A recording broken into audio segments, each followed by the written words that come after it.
land. As always, Facebook seems to be the first to connect. So today we're having a episode of Let's Mix. We had some technical issues yesterday and ended up deleting the first attempt at this. But this is basically some work I'm doing at home for a client. I'm mixing his album. The client is Occulus Black. His name is Alex. So I've already got the project pulled up, and the thing is, there's already been so much work done on this.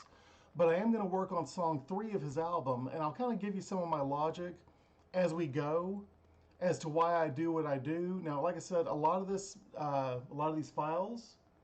Let's see. I see YouTube is live and Facebook is live. We're still waiting for Twitch. But a lot of the client's files, I call it the effects are printed, meaning they're part of the file I'm pulling in. Also, these files are stereo files, where I may be splitting them into 2 mono files so I can have control over the panning in my mixing.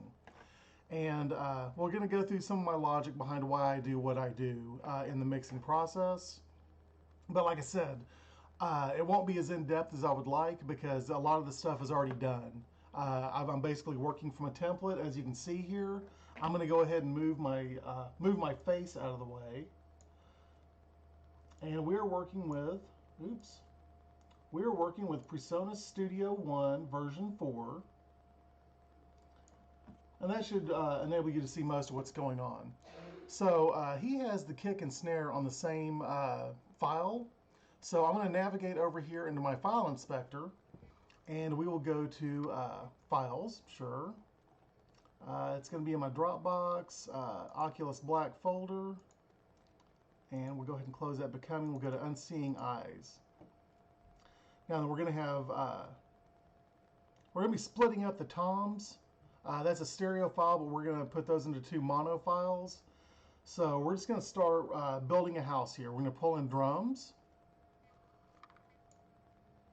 And also, when I select this file to determine my song length, I hit OP on my keyboard, and it brings my, this is what's going to bounce when I bounce the file out. So let's check out our audio, what we're dealing with on drums here.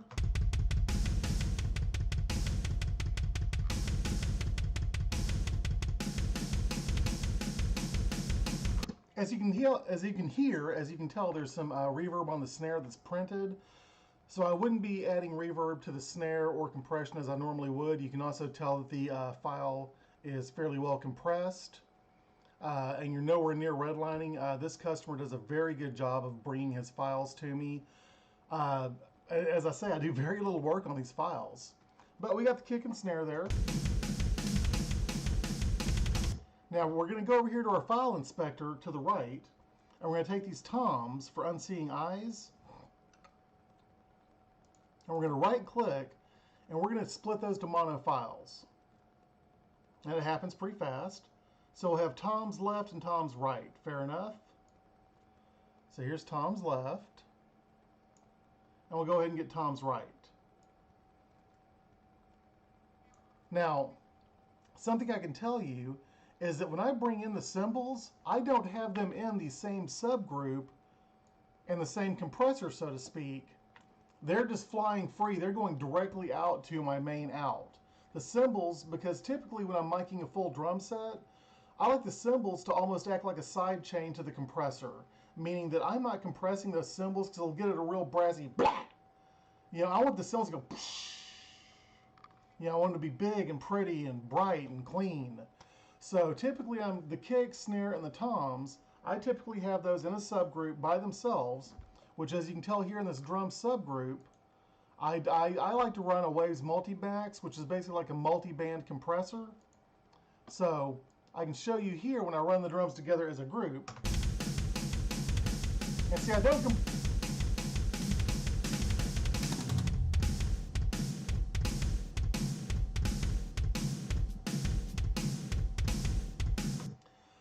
Okay, I do very little compression. When you see the attenuation, I'm really not doing a lot of compression on anything. But I'm saying, hey, all you guys living your same thing together and do not break out of the ceiling, so to speak. And so I've got those in a drum subgroup, and they have their own compressor that they share. Now, interesting thing about your subgroups versus your tracks. When you look at your tracks, they are demonstrating your peaks. They have a very fast attack and how the meters work. So that's a good place to make sure you're not exceeding your peaks, exceeding 0 dB, and getting digital distortion. So that's what those are for. They're kind of monitoring your input. Now, the reason that one of the many reasons that I run things to a subgroup is that you have, it's more of an average amplitude, kind of the loudness that you would hear, where it's taking the average of, say, 3 seconds or so. So when I look at these drums, you'll see that they are showing a lot of peaks here, but they're showing more of an average on the drum subgroup.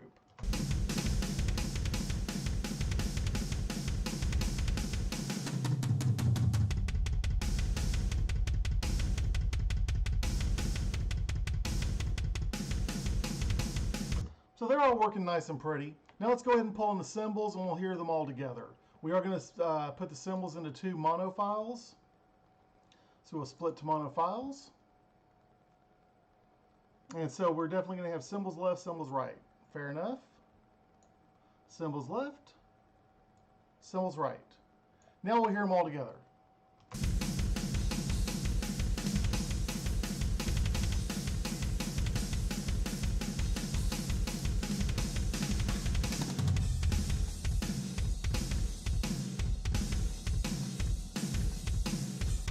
Okay, and so, and I did just a little bit of compression on the bass. Now, it gets its own subgroup. I don't consider the bass a part of the guitars subgroup.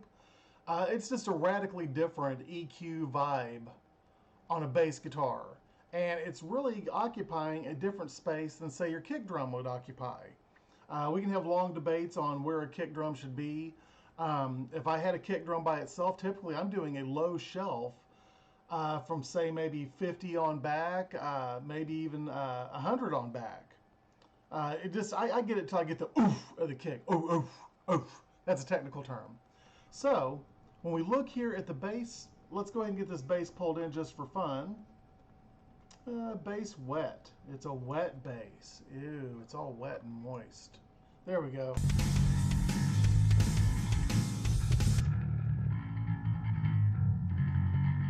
It's got a little bit of compression on it, but it's completely not needed. Actually, I had that almost as a volume adder. So let's look at the EQ on the bass, just for fun. And I'm not doing anything too radical. See, they're right around there, around 100 hertz. I know that this audio from the project walks all over my microphone, so you can't hear me speak, but I think you would probably rather hear the music audio than hear me speak. Man, his bass sounded good. It really didn't need any EQ. You're kind of using EQ to say, hey, dude, you live here in the mix, and see, I got this little area scooped out here. A guitar, that A string on a guitar is around 440 hertz, or it's exactly 440 hertz. So right there around that 500 hertz realm is going to be where your guitars live. Yeah, that's a nice place for like a little, I never do anything crazy on EQ. If you need a crazy EQ, like a massive peak, there's something wrong with how your track was recorded, or there's something wrong with the person's instrument. And all these guys have, to use a Trump's term, these guys have beautifully recorded instruments. So a little bit of bass EQ, not much, but we've got a pretty good setup here.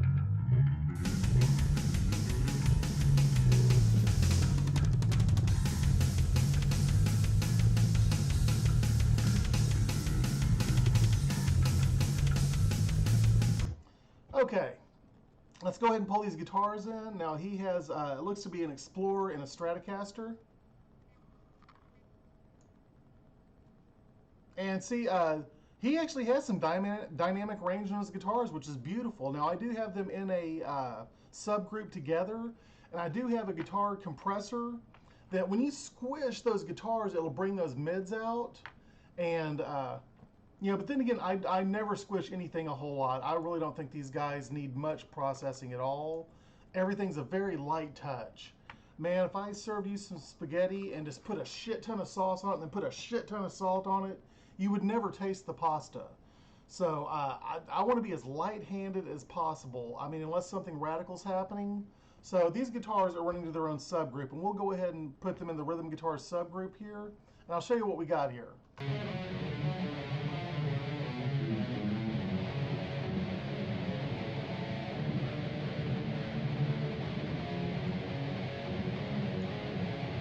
There you go, I put myself over there.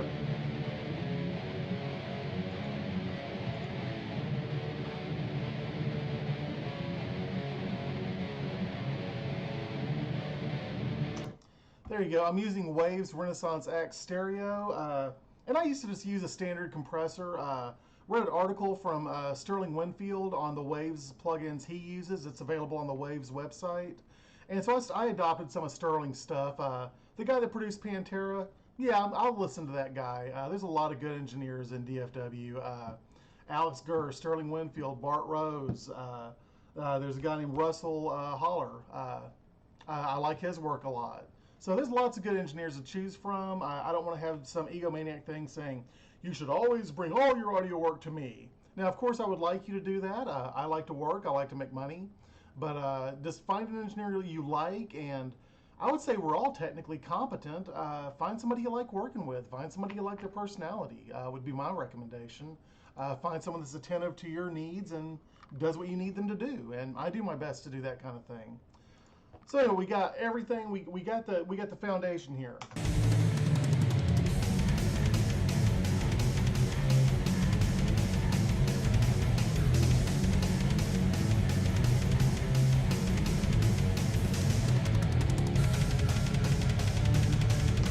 That's good stuff, man. I like working for Alex. He's a good guy. So now we're bringing a solo. And remember, I'm basically mixing this album at a subgroup level. And remember what I told you about subgroups. You're not visually monitoring the peaks, which you want to monitor your peaks on your individual tracks. You certainly want to see those in case your transients are exceeding 0 dB. But on your subgroups, they're monitoring the average amplitude or the loudness of your output, which, I mean, you can kind of tell if something's way out of whack visually. I mean, you could almost be deaf and mix an album. I wouldn't recommend it, but you could get in the ballpark visually pretty damn quick. And supposedly we all hear sound differently. So I'm using my ears, I'm using my eyes, and then I'm also using the customer because I go, hey man, this is a plausible mix. I'm not violating any cardinal sins of audio engineering. Nothing's exceeding 0 dB. Nothing's super squished. Nothing has some kind of crazy ass EQ. So I get something that I think is pretty cool. And then I give it to the client. I'm like, hey man, how do you feel about this? So the client has a responsibility and the client has a job. Because at the end of the day, it's their baby and their reputation, but in a way it's also my baby and my reputation. So we get this pulled in. Let's go ahead and get a solo pulled in real fast with Unseeing Eyes solo. The fuck? Do we have a solo? I guess not. Fine, be that way. So let's go ahead and find the vocals.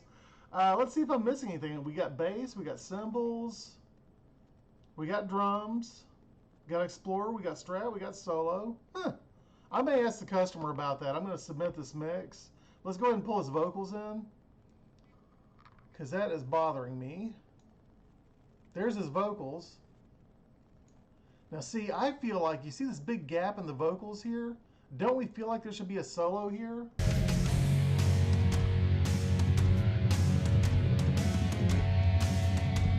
Well, he's doing a double lead thing here.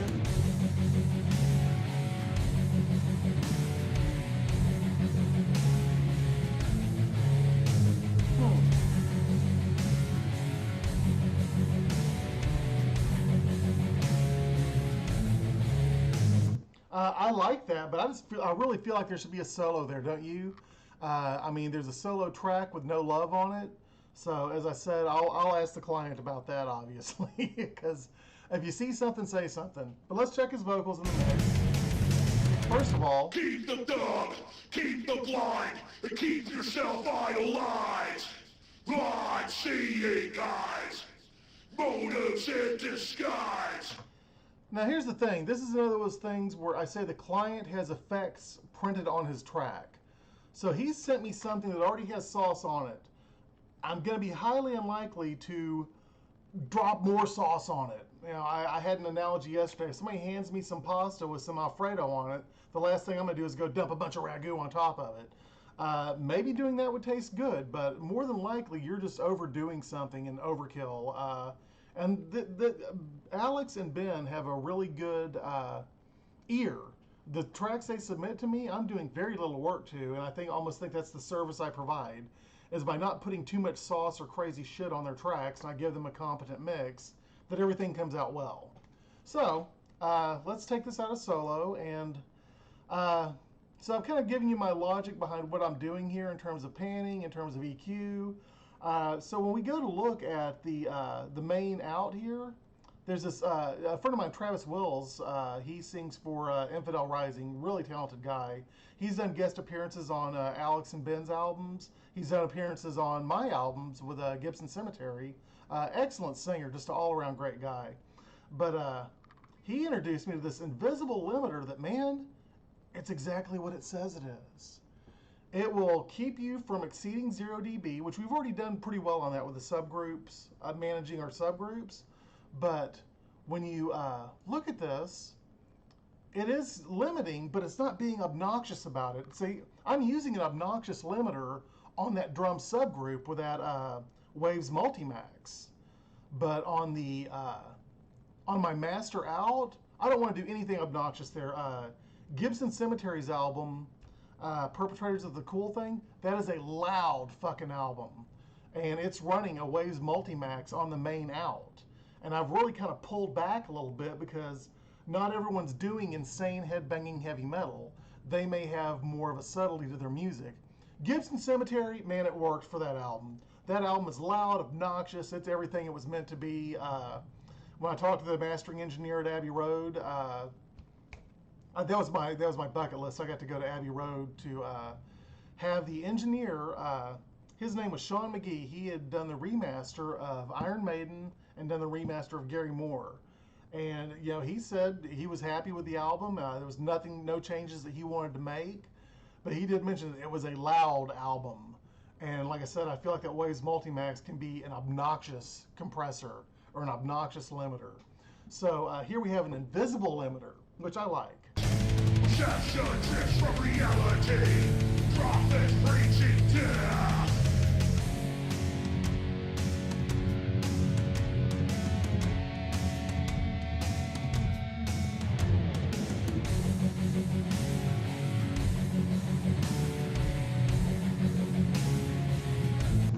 Now you notice, since I've managed things before I even went into this, you're not getting a bunch of squish, as I call it.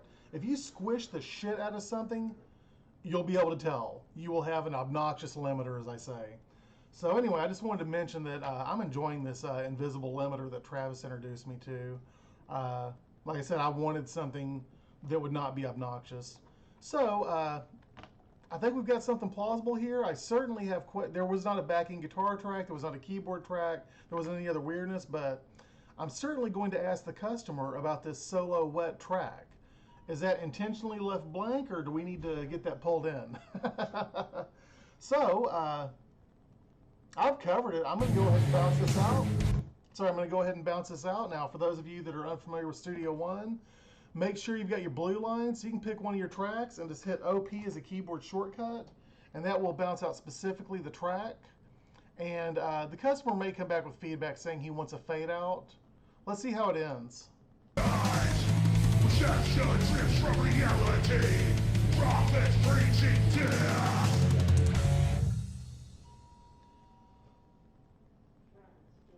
That's a pretty quick, emphatic, hard stop. So he may not even want something on that. And he's actually approved most of my mix settings on song number 1 and song number 2. So the rest of this album will go relatively quick. Like I said, I'm going to ask questions about this solo here. I got questions about the solo, man. So let's take the song. Let's export a mix down. So we're going to make sure this goes into the Unseeing Eyes folder. Fair enough. We're there. Because I saved the project here. And we'll call this Unseeing Eyes. Okay, we're going to bounce this out.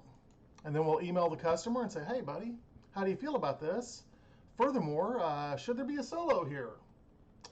Hopefully that didn't bore anyone too much.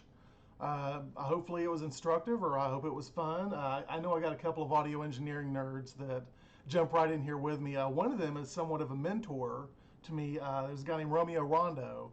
He was recording Gibson Cemetery back in the 90s, and he told me that I needed to quit fucking around and doing drugs and drinking all the time. Well, it looks like he got what he requested eventually. He did a lot of work for Pat McGuire. Romeo always talks audio engineering shit with me on Facebook. That's always fun. And we're just going to go from here. We're bouncing this project out for the customer. You don't even see that on the bounce out there. So there we go. I guess that concludes this little episode of Let's Mix. And we'll take it from there.